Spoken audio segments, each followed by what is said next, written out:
नेताहरूलाई किक, मायालुलाई दिक, लाउँछु म गाउँछु म गीत, कमाउँछु म बेग, मायालुलाई ठिक, हँसाउँछु म। तोरी ऱ्यापरहरू आउँछ मेरो पाउँछु न, मेरो गानामा त नाच्दिन्छु पाउजु म।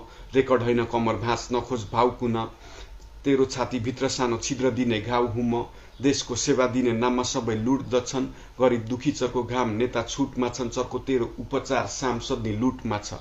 चर्को लाग्छ सुन्दा वाद, सबै झुट शासन, सत्य बोल्न म डराउँदिन, तँलाई भाउदिन, झोला बोकी तसँग म आउँदिन, मन कमाउँदिन।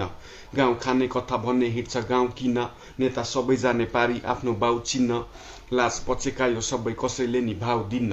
शुद्ध हावा पानी शुद्ध गीत गाउँछु म, चोकमा बसी कहिले केटी म जिस्काउँदिन, गर्दिन म फ्लर्ट, सिधै डेटमा बोलाउँछु म।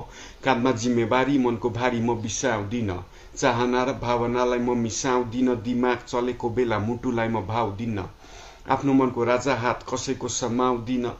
यस्तै छ हाम्रो लोकल ठिटो भन्ने गीतको यो फर्स्ट भर्स हो। सातै प्रदेशमा मैले विकासको कामहरू गरेँ। मैले बाटो, पुल, स्कुल, हस्पिटलहरू गरेँ होइन। म आफै कलाकार हो।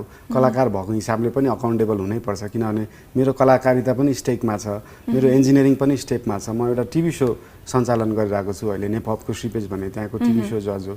मैले गरिरहेको कुराहरू धेरै चिज त स्टेकमा राखेको छु नि त होइन भन्ने कुरा, त्यो हिसाबले पनि अकाउन्टेबल मान्न सकिन्छ। विगत 10 वर्षमा मैले आफ्नो गायन क्षेत्रबाट समाजमा विसङ्गति विकृति फैलाउनु हुन्न होइन, यहाँ मेन्टल हेल्थको कुराहरू गर्थेँ, नेताहरूले यस्तो यस्तो गरे अथवा यस्तो गर्नुपर्छ भन्ने कुराहरू गर्थेँ। त्यो मैले 10 वर्षमा भनिरहेको कुरालाई मैले गलत काम गरेँ भने त त्यो कुरालाई सबै गलत ठहराए जस्तो हुन्छ नि त। अनि मेरो स्टेक भनेकै त्यही हो।